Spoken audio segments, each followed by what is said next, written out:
One of the things I was sort of trying to figure out when I was trying to decide how to start the book is sort of looking for where does this idea begin? And it's actually quite hard to pinpoint where the idea begins because sort of the stylized history of school choice is that it starts with Milton Friedman, an economist writing an essay about vouchers in the 50s.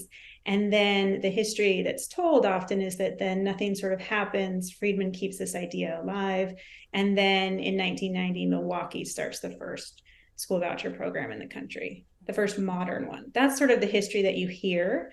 But there's other pieces of American history that you kind of have to go back to. You have to look at what the founding fathers intended for education and how that developed, because there was an agreement about how to educate the nation's children.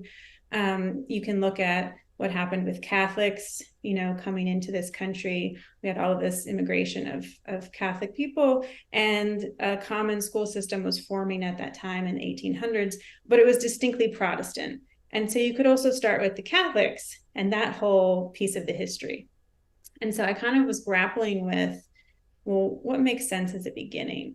And I decided 1950, not just because of segregationists. I thought what was interesting about that time period was that you did have Milton Friedman writing this essay about school vouchers. You also had sort of a lesser known figure in Virgil Bloom, who was a priest in Milwaukee, who was very much interested in school vouchers for religious liberty, to help religious families attend private school, and particularly Catholic schools, but not exclusive to that. And so you had these two voices.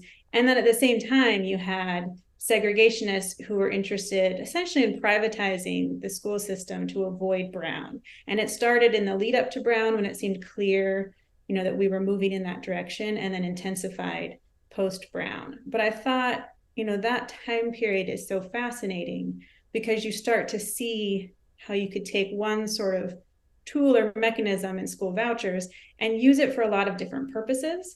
And I felt like today we're still having some of those same threads, some of those same questions about vouchers, about who they're for, who they're not for, does it help or hurt the public system, and how do you factor in sort of values, religious education into that. And so I felt like some of those debates from the 1950s are still in play.